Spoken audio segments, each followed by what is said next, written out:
हम आपको दो खबरें दिखाएंगे और दोनों खबरें भारत के युवाओं के लिए हैं। तो अब पहली खबर देखिए। इसमें हम आपका परिचय एक ऐसी कंपनी से कराएंगे जो दुनिया के 188 देशों की अर्थव्यवस्था से भी बड़ी है। इस कंपनी का नाम है एनवीडिया। एनवीडिया एक कंपनी की बजाय अगर आज एक देश होती तो अर्थव्यवस्था के मामले में भारत के बाद दुनिया का यह 5वां सबसे बड़ा देश होता अगर एनवीडिया एक देश होती तो। एनवीडिया कंपनी का मार्केट कैप पहली बार $4 ट्रिलियन को पार कर गया है। यानी आज एनवीडिया कंपनी की जो कीमत है वो 340 लाख करोड़ रुपए हो गई है। दुनिया में पहली बार किसी कंपनी का मार्केट कैप 340 लाख करोड़ रुपए तक पहुंचा है। और मार्केट कैप का मतलब है कि अगर आज कोई एनवीडिया कंपनी को खरीदना चाहता है तो बाजार में इस कंपनी की कीमत 340 लाख करोड़ रुपए होगी। अब आप सोच रहे होंगे कि एनवीडिया आखिर ऐसा क्या करती है, ऐसा क्या बनाती है कि इस कंपनी की इतनी कीमत बाजार में हो गई है। आज सोना, चांदी और हीरे से भी महंगा है आर्टिफिशियल इंटेलिजेंस यानी एआई। एआई को विकसित करने के लिए एक खास तरह की चिप का इस्तेमाल होता है और आज दुनिया भर में एआई के क्षेत्र में इस्तेमाल होने वाली 90% चिप्स का निर्माण एनवीडिया कंपनी ही करती है। इसीलिए आज एनवीडिया पूरी दुनिया में सबसे बड़ी कंपनी बन गई है। वर्ष 1993 में एनवीडिया कंपनी की स्थापना हुई थी और इस कंपनी की स्थापना जेनसन हुआंग नाम के एक व्यक्ति ने की थी। जेनसन हुआंग का जन्म ताइवान में हुआ था, वही ताइवान जिसकी खबर हमने आपको शुरुआत में दिखाई थी, और बाद में वो अमेरिका के नागरिक बन गए। अब सोचिए कैसे एक व्यक्ति दूसरे देश से आकर अमेरिका में दुनिया की सबसे बड़ी कंपनी की स्थापना कर देता है।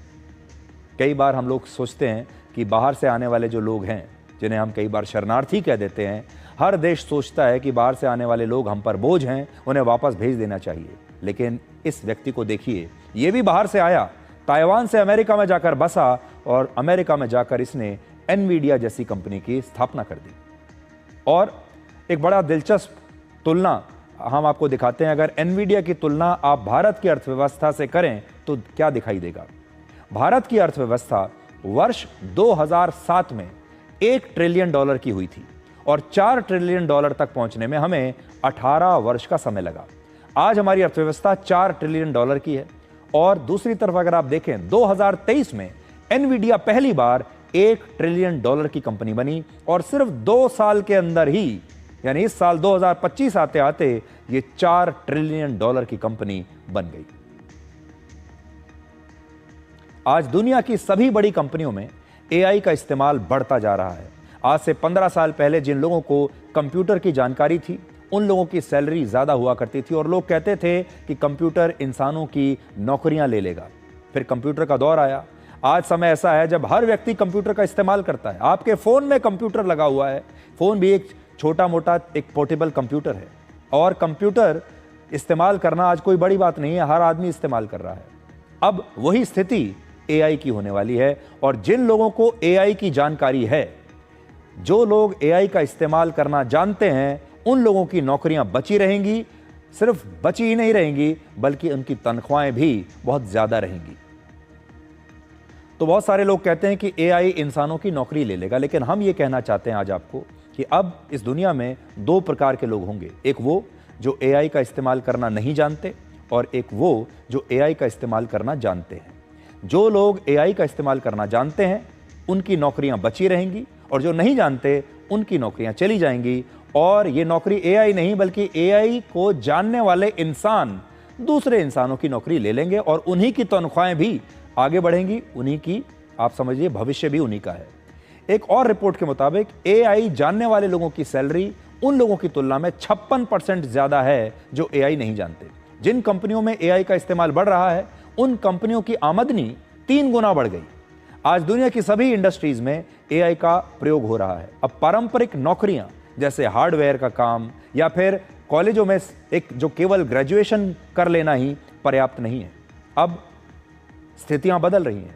आज अच्छी सैलरी के लिए एआई की जानकारी होना आवश्यक है। इसलिए हमारे युवाओं को आज हम ये कहना चाहेंगे कि अब पारंपरिक पढ़ाई के दिन चले गए। अब आपको भविष्य के बारे में सोचना होगा और भविष्य है एआई का।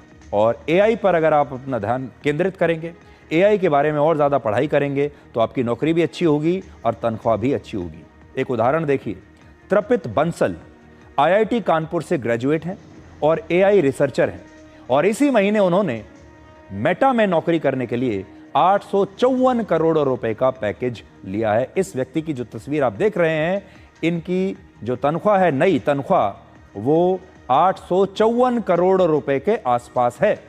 पहले तृपित बंसल एआई से जुड़ी एक बड़ी कंपनी ओपन एआई में काम करते थे, लेकिन अब वो ओपन एआई को छोड़कर एक दूसरी कंपनी मेटा में चले गए हैं। मेटा वो कंपनी है जो फेसबुक बनाती है, जिसका इंस्टाग्राम है, जिसका व्हाट्सएप है, और उस कंपनी में 850 करोड़ रुपए की तनख्वाह के साथ। आज आपको एनवीडिया कंपनी से भी सीखना चाहिए। अक्सर लोग जीवन में छोटी छोटी समस्याओं से, चुनौतियों से घबरा जाते हैं। आज एनवीडिया दुनिया की सबसे बड़ी कंपनी बन गई, लेकिन आज से केवल 5 महीने पहले जनवरी के महीने में इस कंपनी के शेयर में बहुत बड़ी गिरावट आई थी। एक दिन में 50 लाख करोड़ रुपए से ज्यादा का नुकसान इस कंपनी को हुआ और यह एक दिन में आज तक के इतिहास में किसी कंपनी को हुआ सबसे बड़ा नुकसान था। जनवरी के महीने में चीन की एक कंपनी डीप सीक ने एक नए एआई टूल की घोषणा की। इसके बाद एनवीडिया के शेयर में 17% की गिरावट आ गई और उस समय पूरी दुनिया में यह चर्चा होने लगी कि एनवीडिया को चीन की कंपनी से बहुत गंभीर चुनौती मिलेगी और चीन का ये जो डीप सीक है, ये एनवीडिया को पीट देगा। लेकिन एनवीडिया ने अपने काम पर फोकस रखा और आज एक बार वो दुनिया की सबसे बड़ी कंपनी बन चुकी है।